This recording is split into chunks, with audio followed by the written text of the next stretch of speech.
નમસ્કાર મિત્રો વાવડી સરપંચનો ખોખારો. વાવડી સરપંચ ભાવેશ આહિરે ખોખારો ખાઈને કહ્યું, જેલ જવા પણ તૈયાર છીએ. ડેડિયાપાડાના ધારાસભ્ય ચૈતર વસાવા માફક જેલમાં જવું પડે, જઈશું, બહાર આવીશું, છૂટીશું અને ફરી કામ કરીશું. જામનગરના જોડિયા તાલુકાના વાવડીમાં ચાલીશું રહ્યું છે. વિસ્તારથી વાત કરું તો કંપનીની દાદાગીરી, વીજ કંપનીની દાદાગીરી ચાલી રહી છે. ખેડૂતો વિરોધ કરી રહ્યા છે, જમીન અમારી છે, વિસ્તાર અમારો છે, આમ છતાં પણ કેમ અમારું નથી ચાલતું, તમારી મનમાની અમે નહીં ચાલવા દઈએ. અને ત્યારબાદ અંતે કંટાળીને સત્યાગ્રહ છાવણી શરૂ કરવામાં આવી છે. જે ભાવેશ આહિર છે તેની સાથે કુલ 7 ખેડૂત આગેવાનોએ અન્નનો ત્યાગ કર્યો છે. સાંભળો રાત્રિ સભામાં શું કહ્યું હતું. ભાવેશ કોઈ દિવસ સ્વાર્થમાં નહીં હોય, એટલે પેલા ભૂખ હડતાલમાં હું 2 વર્ષ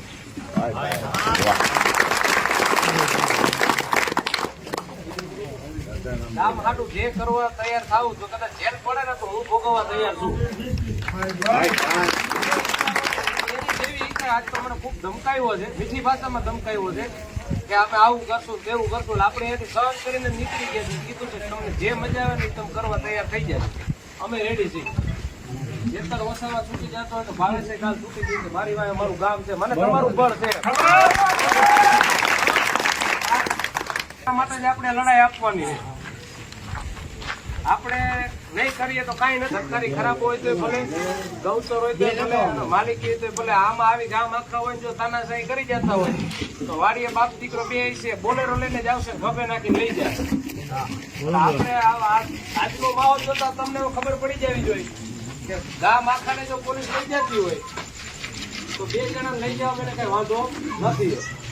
એટલે આપણે બેહવું થઈ છે, થોડાક બેહીને તો કઈ ઉપર ખબર પડશે. રાજકારણીઓનું પ્રેશર આવે, કારણ કે આપણે આંધળા થઈને તમે મેં બધાએ મત દીધા જ છે. એ આપણી ભૂલ છે તો ભૂલ ને જે કાંઈ કયો લાગણી બરોબર છે, પણ હવે એ લોકોને ખબર પડવી જોઈએ કે આ બેઠા જાગૃત થઈ ગયા છે. એમનામ હવે આપણે ભવિષ્યનું મતદાન નથી કરવાનું, ગામ બેહીને જ નક્કી કરશું કે આપણે શું કરવું. એમાં અને આજુબાજુના ગામને આપણે કહીશું આવું જ કરવું એમ. તો આપે સાંભળ્યું કે શું કહેવામાં આવ્યું. આ પહેલા પણ વાવડીમાં વીજ કંપનીની દાદાગીરીને લઈ પોલીસ કર્મચારીઓ સાથે રકઝક થઈ હતી. ત્યારે શું કહેવામાં આવ્યું હતું એક વખતે પણ સાંભળી લો.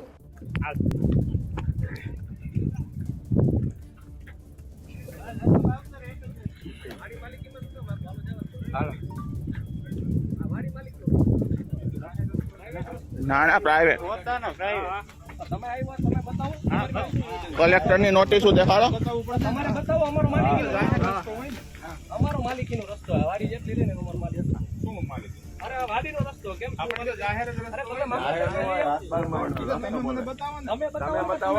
એવી રીતે તમે કરી શકો બરાબર. કોઈ પણ વસ્તુ શું આ એવી રીતે તમે કોઈ તમારો તમે સાહેબ જો મારી વાત સાંભળો.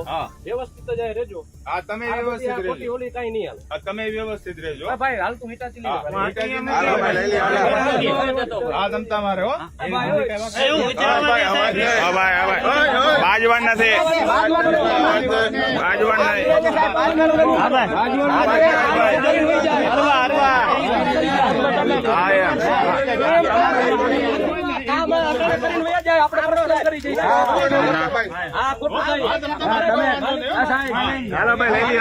ગામની માલિકી આ સાહેબ ને કલેક્ટર ના હુકમ તો દેખાડો. કલેક્ટર ના હુકમ. તો આપે સાંભળ્યું કે શું કહેવામાં આવ્યું હતું, ભૂતકાળમાં શું થયું હતું. પરંતુ ખેડૂતો અડગ છે, ખેડૂતો ઝૂકવા તૈયાર નથી. એમની જમીન છે, પૂરતું વળતર મળવું જોઈએ. અને એમના વિસ્તારમાં એમનું ન ચાલે, એમના ખેતરમાં એમનું ન ચાલે તો પછી શું કામનું. આમ તો આપણે ત્યાં ખેડૂત એક મોટી વોટ બેંક છે નેતાઓ માટે. ચૂંટણી નજીક આવે તેમ સભાઓ થાય છે અને આ સભાઓમાં ખેડૂત પ્રત્યે નેતાઓ પોતાના પ્રેમ દર્શાવતા હોય છે કે ખેડૂતો આટલા મોટા છે, ખેડૂતો માટે તેમણે આ કર્યું, ફલાણું કર્યું. પરંતુ જરૂર હોય, જ્યારે જરૂર હોય આ પ્રકારની પરિસ્થિતિમાં તો પછી કોઈ દેખાતું નથી. અને તમારે જમીન જોતી છે, તમારે ગરજ છે તો રૂપિયા પણ આપવા પડે. આ વાત ત્યાંના સાંસદ પૂનમબેન માડમે પણ કહી હતી. આમ છતાં પણ જામનગરના જોડિયા તાલુકામાં વિરોધ ચાલી રહે. પૂનમબેને જે વાત કરી હતી એ અલગ મુદ્દે વાત કરી હતી, પરંતુ ખેડૂતો માટે પણ આ વાત તેમની લાગુ પડે છે. જોકે આ બાબતે કોઈ મોટું નિવેદન સામે આવ્યું નથી, પરંતુ અત્યારે સ્થિતિ એ છે કે વિસ્તારના ખેડૂતોનું શું થશે. અન્નનો ત્યાગ કર્યો છે પરંતુ આ તંત્ર તેને મળવા આવશે. આ તંત્ર શું તેમની માગણી સંતોષશે? આ સૌથી મોટી વાત છે. ભૂતકાળમાં ખૂબ આંદોલનો થયા છે, અન્નનો ત્યાગ પણ કરવામાં આવ્યો છે, પછી શરીર બગડે છે, પરિસ્થિતિ ખરાબ થાય છે, અધિકારીઓ નથી આવતા, નેતાઓ નથી આવતા અને અંતે કંટાળીને પારણા કરવા પડે છે, કારણ કે મરી ના જાય. એ વ્યક્તિને, ઉપવાસ કરનાર વ્યક્તિને કદાચ તે ના પડી હોય, પરંતુ તેના સમર્થકોને, તેના સગા સંબંધીઓને, પરિવારને તે પડી હોય છે અને પછી પરાણે પારણા કરવામાં આવે છે. આ મોરબીમાં જોયું છે આપણે. એટલે જોઈએ શું થાય છે આવનાર દિવસમાં. તંત્ર પણ તેલ અને તેલની ધાર જોઈને નિર્ણય લેતું હોય છે, આગળ વધતું હોય છે. ખૂબ દબાણ આવે પછી નિર્ણય લેતું હોય છે. જોઈએ કેટલું દબાણ હવે આવનાર દિવસોમાં તેમના પર આવે છે. આપનું શું કહેવું છે કોમેન્ટ બોક્સમાં જરૂરથી જણાવજો. ધન્યવાદ.